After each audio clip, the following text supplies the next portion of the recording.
नाम करता पुरख निर्भव निर्वैर अकाल मूरत अजूनी सैभं गुर प्रसाद। चरण तो परस के अथ चरण गुर अमर पवल रै। हथ तो परस के अथ हथ लगै गुर अमर पै। जिही ता परस के अथ जिही गुर अमर भणिजै।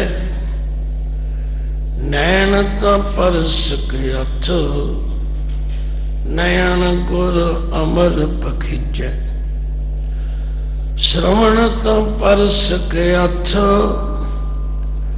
श्रवण गुर अमर सुनिजै। सके अथ सोहियो जित ही बसै।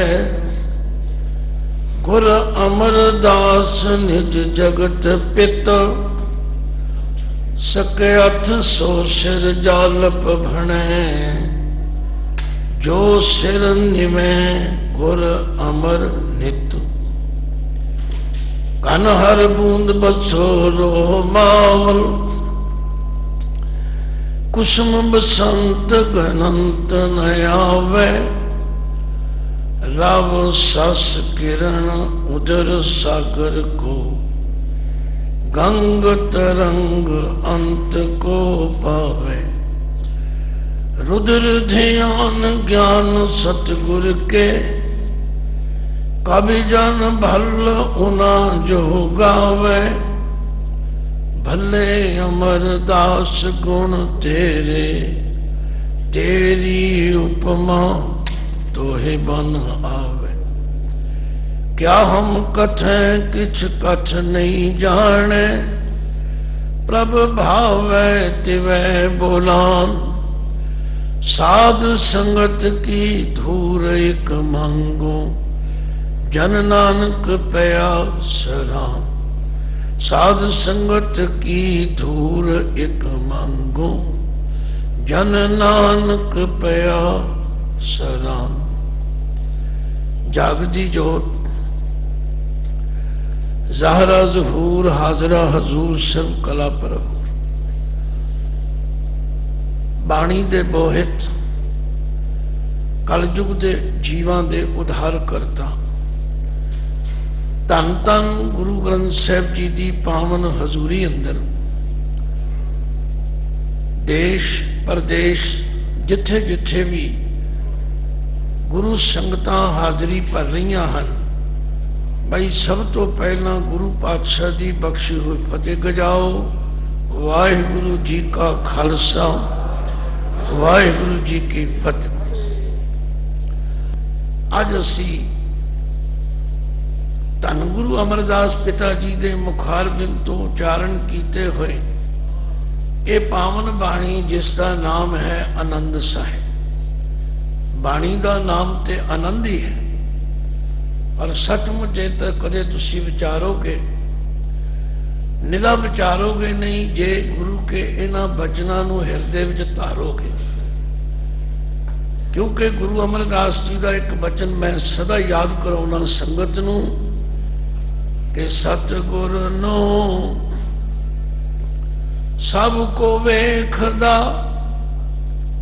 जेता जगत संसार। डिठै मुकत न होवई। जिचर शब्द न करे विचार। ये मुकत की है। ये मुकत शब्द संस्कृत का है। इसका मतलब मरण तो बाद वाली मुक्ति नहीं है। लोड़ तो है इत्थे मुक्त होने की। मुकत का मतलब है बंधना तो रहित हो जाना। विकारां तो बच जाना। भैड़े विचारां की कैद तो छुट जाना। ਤੇ ਉਸ कैद तो छुटण का तरीका एको एक है, गुरु के शब्द की विचार कर। मैं बहुत सारे ऐसे गुरु प्यारिਆਂ ਨੂੰ निजी तौर पर जानता जिन्हां ਨੂੰ बाणी बहुत कंठ है। बाणी कंठ हो जानी भी कोई इतनी मुश्किल बात नहीं, पर जो बाणी की सिक्ख्या है जब तक असी उहदे अनुसार अपना जीवन बतीत नहीं करते, जीवन नहीं ढालते, उदों तीकर विकारां तो छुटना बहुत औखा। जिन्हां दी उचारण की हुई बाणी की विचार शुरू करन लगा, उन्हां दे जीवन उत्ते एक पंछी झात मारो, बहुती बरीकी नाल नहीं, सिर्फ पंछी जात। वो धर्मी कर्मी भी सन, वो किरती विरती भी सन, धर्म के अस्थानां की यात्रा करन भी जाते सन, दान पुण्य भी करते सन, शरीर को कष्ट भी देंदे सन, पर वो आनंद प्राप्त नहीं होया। ये नहीं कि 1 2 4 दिन गए ने, 21 साल जाते रहे, बड़ी बिरध अवस्था तक जाते रहे, आखिर घर के कामां नूं भी छड्डदे सन, परिवार दीयां जिम्मेवारियां तो पिठ दे के जाते सन, पर वो आनंद नहीं प्राप्त होया। आनंद कदों प्राप्त होया, किथे प्राप्त होया, किवें प्राप्त होया, ये सारा कुछ आनंद साहिब की बाणी विच दर्ज है। तो आपां इसकी आरंभता करन समय ये ध्यान धारना है, जे कि असी सचमुच आनंद लेना है, जे ते उस आनंद की प्राप्ति करनी है, तो गुरु अमरदास जी के दसे हुए इस मार्ग ते चलने का यत्न करना। तो आरंभ हुंदा है आनंद साहिब। मैं पहले ही कहा कि बाणी का नाम आनंद है। साहिब असी अदब वजों चाहे जपजी साहिब होवे, जाप साहिब होवे, सुखमनी साहिब होवे, क्योंकि साहिब दी सिफत सलाह इन्हां बाणियां विच कीती गई है। ते गुरु नानक सच्चे पातशाह ने तो इनू खसम की बाणी आखी, जैसी मैं आवे खसम की बाणी तैसड़ा करी ज्ञान वेला। गुरु अर्जुन देव पातशाह ने फरमाया, हो आपो बोल न जानदा, मैं कहा सब हुक्माओ जियो। धन गुरु अमरदास जी का बचन है, ये बाणी जो जियो जाने, जियो जाने। पढ़ते रोज हाँ, मुंह तो पढ़ जाने, कह भी देने हाँ मैं इतना पाठ किया, मैं इतने पाठ किए, पर ए बाणी जो जियो जाना है, तिस अंतर रवै हर नामा।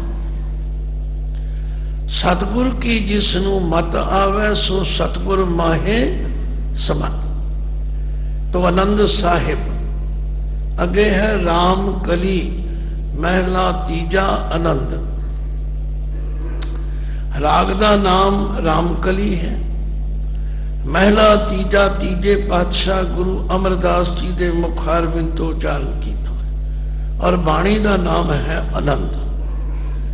एक ओंकार सतगुर प्रसाद, ये मंगलाचरण है।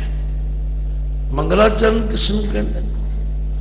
जो किसी भी कारज के आरंभ करन तो पहला अपने इष्ट देव नू याद किया जाए, ओदी उस्तुति की जाए, उन्होंने मंगलाचरण कहते। परमेश्वर एक है, सर्वशक्तिवान है, सर्वव्यापक है। परमेश्वर की हस्ती सदा सत्य है, ते सच्चे गुरु की प्रसाद कृपा द्वारा उसकी सोझी होती। लो हुण इथों बाणी का पाठ शुरू हो गया। आनंद भया मेरी माए। मैं हमेशा बेनती करदा, चाहे पाठ बहुत समागम होवे, चाहे विद्यार्थियों नूं पढ़ा रहा होवां, चाहे संगत विच विचार हो रही होवे, बई गुरबाणी नूं शुद्ध पढ़न दे 3 ही तरीके याद रखो। सब तो पहला तरीका है कि उसका उच्चारण ठीक हो, दूजा तरीका है कि उसका विश्राम ठीक हो, ਤੇ ਤੀਜਾ ਤਰੀਕਾ ਹੈ ਕਿ ਪਾਠ ਕਰਨ ਵਾਲੇ ਨੂੰ ਉਸਦੇ ਅਰਥ ਆਉਂਦੇ ਹੋ। ਜਦ ਤੱਕ ਇਹ ਤਿੰਨੇ ਚੀਜ਼ਾਂ ਦਾ ਸਾਨੂੰ ਗਿਆਤ ਨਹੀਂ ਹੁੰਦਾ, ਉਦੋਂ ਤੀਕਰ ਬਾਣੀ ਵਿੱਚੋਂ ਉਹ ਅੰਮ੍ਰਿਤ ਰਸ ਪ੍ਰਾਪਤ ਨਹੀਂ ਹੁੰਦਾ। ਬਹੁਤ ਸਾਰੇ ਵੀਰ ਭੈਣਾਂ ਇਹ ਕਹਿੰਦੇ ਨੇ ਕਿ ਜੀ ਨਿਤਨੇਮ ਤੇ ਕਰੀਦਾ, ਪਰ ਸਾਨੂੰ ਸਮਝ ਨਹੀਂ ਆਉਂਦੀ।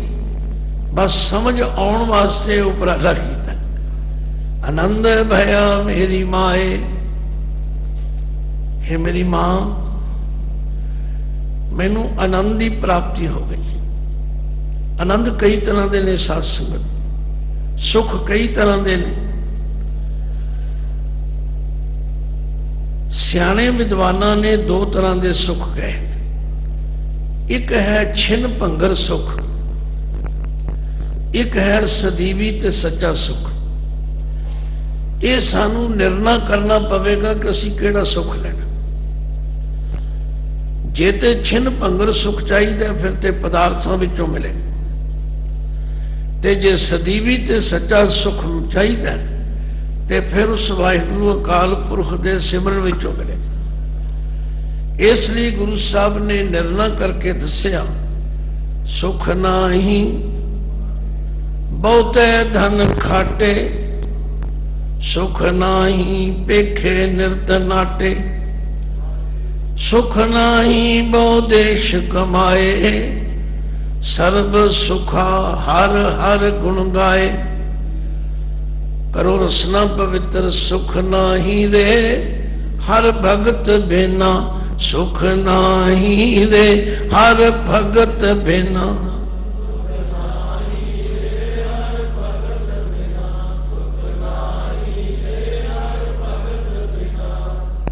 ਇੱਥੇ ਭਗਤ ਦੇ ਤੱਤੇ ਨੂੰ ਸਿਹਾਰੀ ਹੈ, ਜਿਸ ਦਾ ਮਤਲਬ ਹੈ ਭਗਤੀ। ਪਰਮੇਸ਼ਵਰ ਦੀ ਭਗਤੀ ਤੋਂ ਬਿਨਾਂ ਸੱਚਾ ਸੁਖ ਨਹੀਂ। ਫਿਰ ਗੁਰਦੇਵ ਕਹਿੰਦੇ ਨੇ, ਜੀਤ ਜਨਮ ਇਹ ਰਤਨ ਅਮੋਲਕ, ਜੀਤ ਜਨਮ ਇਹ ਰਤਨ ਅਮੋਲਕ।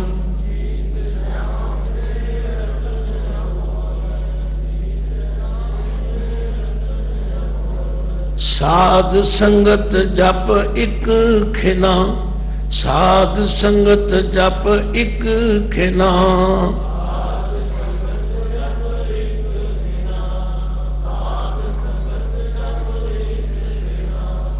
ਹੁਣ ਅਸੀਂ ਇਹ ਗੁਰੂ ਦੀ ਮੱਤ ਵਿੱਚੋਂ ਲੈਣਾ ਕਿ ਕਿਹੜਾ ਸੁਖ ਚਾਹੀਦਾ। ਜੇ ਤੇ ਛਿਨ ਭੰਗਰ ਸੁਖ ਚਾਹੀਦਾ, ਫਿਰ ਇਹਨਾਂ ਪਦਾਰਥਾਂ ਵਿੱਚੋਂ, ਇਹਨਾਂ ਰਿਸ਼ਤਿਆਂ ਵਿੱਚੋਂ ਮਿਲੇਗਾ। ਜਦੋਂ ਤੀਕਰ ਕੋਈ ਪਦਾਰਥ ਹੈ ਸੁਖ, ਪਦਾਰਥ ਨਾਸ ਹੋ ਗਿਆ, ਸੁਖ ਵੀ ਨਾਸ ਹੋ ਗਿਆ। ਕਿਸੇ ਰਿਸ਼ਤੇ ਵਿੱਚੋਂ ਸੁਖ ਹੈ, ਰਿਸ਼ਤਾ ਹੈ ਤੇ ਸੁਖ ਹੈ। ਜੇ ਰਿਸ਼ਤਾ ਖਤਮ ਹੋ ਗਿਆ ਤੇ ਸੁਖ ਖਤਮ। ਇਸ ਵਾਸਤੇ ਜਿਹੜਾ ਆਨੰਦ ਗੁਰੂ ਅਮਰਦਾਸ ਜੀ ਨੂੰ ਪ੍ਰਾਪਤ ਹੋਇਆ, ਉਹ ਹੈ ਸਦੀਵੀ ਤੇ ਸੱਚਾ ਆਨੰਦ। ਉਹ ਕਿਵੇਂ ਪ੍ਰਾਪਤ ਹੋਇਆ? ਉਹ ਆਪਣਾ ਅਨੁਭਵ ਦੱਸ ਰਹੇ ਨੇ, ਉਹ ਆਪਣਾ ਤਜਰਬਾ ਦੱਸ ਰਹੇ ਨੇ। ਜਿਵੇਂ ਹਰ ਮਾਤਾ ਪਿਤਾ ਆਪਣੇ ਬੱਚਿਆਂ ਨੂੰ ਆਪਣਾ ਤਜਰਬਾ ਦੱਸਦੇ ਨੇ, ਇਸੇ ਤਰ੍ਹਾਂ ਸਤਿਗੁਰੂ ਗੁਰੂ ਅਮਰਦਾਸ ਜੀ ਆਪਣਾ ਤਜਰਬਾ ਦੱਸ ਰਹੇ ਨੇ, ਅਨੁਭਵ ਦੱਸ ਰਹੇ ਨੇ। ਹੈ ਮੇਰੀ ਮਾਂ, ਮੈਨੂੰ ਸਦੀਵੀ ਤੇ ਸੱਚਾ ਆਨੰਦ ਪ੍ਰਾਪਤ ਹੋ ਗਿਆ। ਪਰ ਹੋਇਆ ਕਿਹਦੇ ਰਾਹੀਂ ਹੈ? ਸਤਿਗੁਰੂ ਮੈਂ ਪਾਇਆ। ਹੁਣ ਪੜ੍ਹਦੇ ਅਸੀਂ ਵੀ ਆਨੰਦ ਸਾਹਿਬ, ਹਰ ਸਮਾਗਮ ਦੀ ਸਮਾਪਤੀ ਵੇਲੇ ਪੜ੍ਹਿਆ ਜਾਂਦਾ। ਹੁਣ ਤੇ ਖੈਰ ਕਾਫੀ ਅੱਗੇ ਨਾਲੋਂ ਪ੍ਰੇਰਨਾ ਮਿਲੀ ਹੈ, ਪਰ ਮੈਂ ਤੇ ਦੇਖਿਆ ਵੀ ਜਿਤਨੀ ਜਲਦੀ ਆਨੰਦ ਸਾਹਿਬ ਪੜ੍ਹਿਆ ਜਾਂਦਾ, ਬੜੀ ਘੋੜ ਦੌੜ ਲੱਗ ਜਾਂਦੀ। ਨਹੀਂ, ਆਨੰਦ ਸਾਹਿਬ ਨੂੰ ਆਨੰਦ ਲੈ ਕੇ ਪੜ੍ਹੋ, ਸਮਝ ਕੇ ਪੜ੍ਹੋ। ਜਿਉਂ-ਜਿਉਂ ਸਮਝ ਕੇ ਪੜਾਂਗੇ ਪਤਾ ਲੱਗੇਗਾ ਆਨੰਦ ਕਿਵੇਂ ਹੋਇਆ ਹੈ, ਆਨੰਦ ਦੀ ਪ੍ਰਾਪਤੀ ਕਿਸ ਤੋਂ। ਆਖਿਆ ਸਤਿਗੁਰੂ ਮੈਂ ਪਾਇਆ। ਹੁਣ ਸਤਿਗੁਰੂ ਕੋਈ ਐਸੀ ਵਸਤੂ ਨਹੀਂ ਹੈ ਜਿਵੇਂ ਕੋਈ ਰੁਪਏ ਪੈਸੇ ਚੁੱਕ ਕੇ ਜੇਬ ਵਿੱਚ ਪਾ ਲਏ, ਕੋਈ ਚੀਜ਼ ਮੂੰਹ ਚ ਪਾ, ਨਹੀਂ।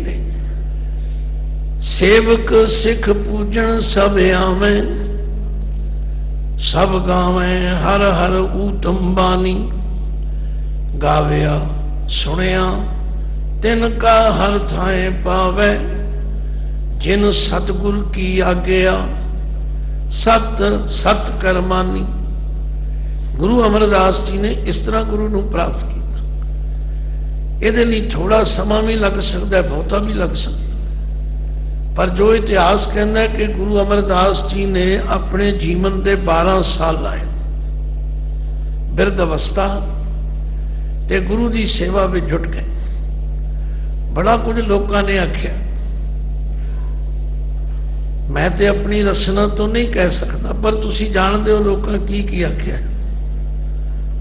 लोग आख्या अमरू नथावा है, कुड़मा दे घर पानी ढोंदा टुकरां वास्ते बुढ़े हड रोलदा। सच जानो, जे गुरु की सेवा करनी है तो गुरु अमरदास जी तो सिख ली। उन्होंने अपनी सेवा के निचोड़ वजों बख्शिया, आख्या गुर सेवा ते सुख उपजै, गुर सेवा ते सुख उपजै।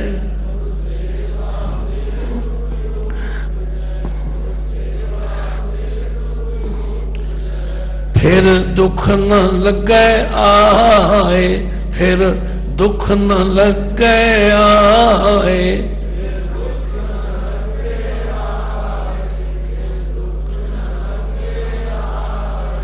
जम्मन मरना मिट गया, जम्मन मरना मिट गया।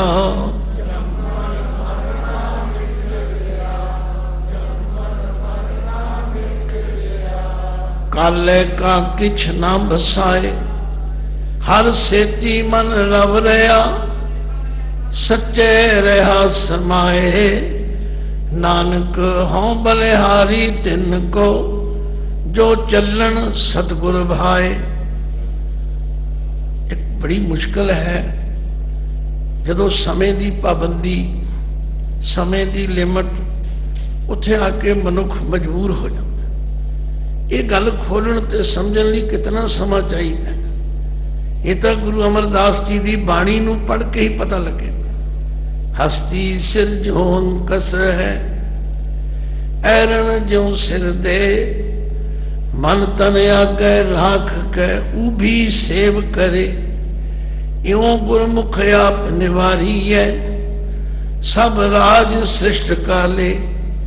नानक गुरमुख बुझिए, जा आपे नदर करे। गुर पीरा की चाकरी, महागरड़ी सुख सार। नदर करे जिसे अपनी, तिस लाए हेत प्यार। सतगुरु की सेवा लग्या, भौजल तरह संसार। आख्या है मेरी मां, मैनू आनंद हो गया, क्योंकि मैं हूं सतगुरु पा लिया, प्राप्त कर लिया। सतगुरु की सिक्ख्या ने मेरे जीवन नू बदल दिता है। सतगुरु तां पाया सहज सेती। सहज की है सत्संग? सहज का मतलब सहजे सहजे भी है, सहज का मतलब ज्ञान भी है, सहज का मतलब अडोलता भी, होर भी बड़े अर्थ। आख्या सतगुरु तां पाया सहज से। हुण मेरे जीवन विच अडोलता आ गई, हुण मेरी भटकना मुक गई। सचमुच जेड़ा गुरसिख गुरु की मत का धारनी हो जाएगा, ओदी भटकना मुक जाएगी। ते जे वो चफेर गड़िया बनया रहेगा, आखिर जी असीं ते सारी थाई मत्था टेकदे। मैं बचपन में किसी कवि की कविता सुनी सी। वो आंदा, जिस दर पे झुके न सर, उसे कभी दर नहीं कहते। जो हर दर पे झुक जाए, उसे कभी सर नहीं कहते। ये जिहड़ी साडी भावना बन गई है, आदर करना होर गल है। सिर ते सवाए गुरु ग्रंथ साहब तो बिना और किते झुकना ही नहीं चाहिए। कई बंदे मैं देखा इत्थों जाके फिर निशान साहब नूं मत्था टेकदा, निशाब साहब नूं फतेह बुलाओ, मत्था इत्थे टेको, मत्था नहीं होर किधरे टेकना। आखिर हुण सहज आ गया, अडोलता आ गई, दूजे पासियां दी झाक मुक गई। मन वजियां वाधाइयां। हुण इत्थे मन दे नन्हे नूं सियारी है। मैं बेनती तो कीती सी, पर तुसीं भुल जांदे हो। जे हथ विच तुहाडे गुटका साहिब होवे ते जिहड़े मैं लगा मात्रां दे व्याकरणक नुकते दसदा हाँ ये तुहानूं चंगी तरह दृढ़ हो सकते हैं। फिर बेनती करांगा कि यतन जरूर करो, इनू कोई ये ना समझो भी तुहाडी हत्तक हो रही, नहीं नहीं, गुटका साहिब लैके देखण दे नाल जो दास कहंदा उहदे नाल तुहाडी सहमति होवेगी, तसल्ली होवेगी। और सारे गुरु ग्रंथ साहिब दा पाठ करदिआं तुहानूं फिर आनंद आएगा। ते उहदा एक होर लाभ भी है, जे तुहानूं किधरे कोई नुकता नहीं समझ आया तो तुसीं फिर फोन करके पुछ भी सकते हो। इत्थे मन दे नन्हे नूं सिहारी है, सतगुर तां पाया सहज सेती। सेती का मतलब है समेत, सहज दे समेत, अडोलता दे समेत। ते उस अडोलता दे कारण मन वजियां वाधाइयां। हुण मेरे मन विच वधाइयां, तुसीं जाणदे हो वधाइयां कदों दित्तियां जांदियां? किसी दे मरने उत्ते कोई वधाई नहीं दिंदा। जदों कोई ब्याह शादी कोई मंगलाचार होवे ते ब्याह उदों वधाइयां दित्तियां जांदियां, ये खुशी का प्रतीक है। आख्या हुण मेरे मन विच वधाइयां वज रहीआं हन। राग रतन परवार परियां शब्द गावण आईयां। राग रतन परवार परियां, एक कोई पंक्ति है जिसका मतलब है राग रागणियां ते उन्हां दे पुत्र, भाव सारे इकट्ठे होके हुण आ गए ने। ये हुण गुरु दे शब्द नूं सिफतो सलाह नूं उस वाहिगुरु अकाल पुरख दी सिफत सलाह करनी आ इकट्ठे होए। पर एक हदायत है मेरी इन्हां प्रति, गाउणा तो जरूर है पर कोई अश्लील कोई गंदा गाना नहीं गाउणा। राग उत्थे भी बजदे ने जो हुण साडे ब्याह शादियां च देखण च आ रहे हैं। हजारों विच कोई एक गुरसिख होवेगा जिहदी बच्ची बच्चे दे ब्याह ते कोई शब्द लगा होवे, नहीं तो उत्थे जो कुछ लगता है या जो सुनिया सुनाया जाता है मैं तो अपनी रसना तो कह नहीं सकता। पर शर्म नाल सिर नीवा हो जाता है भी ये गुरसिखां दे बच्चों का ब्याह हो रहा, ये की गाया जा रहा है। कितना चंगा जो होवे जो उत्थे मिठी मिठी धुन विच गुरु की बाणी का कीर्तन हो रहा होवे, कोई कैसट वज रही होवे, जिहड़े आउण उन्हां ते भी परवाह।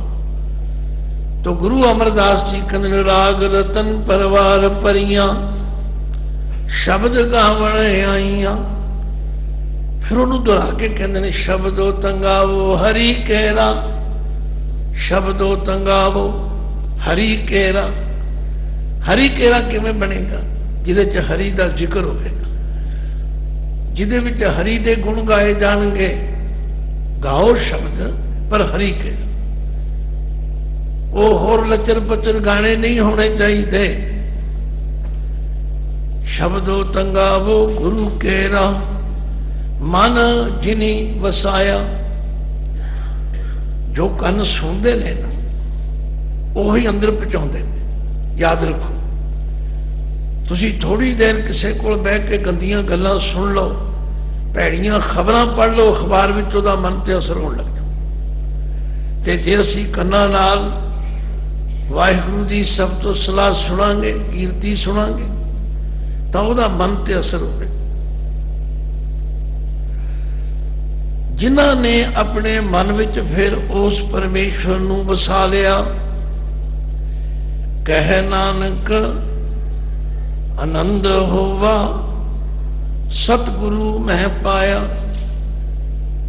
तीजे पातशाह गुरु नानक दी जोत, क्योंकि भाई सता बरवण ने स्पष्ट भी कहा ते ये गल साडे विच प्रमाणिक भी है कि जोत ओहा जुगत साए सह काया फेर पलटी है।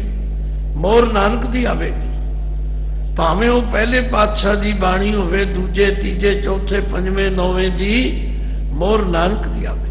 कह नानक आनंद होवा सतगुरु मैं पाया।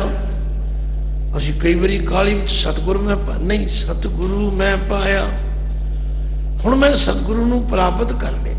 ਹੁਣ मैं सतगुरु के उपदेश अनुसार चलन लग पिया।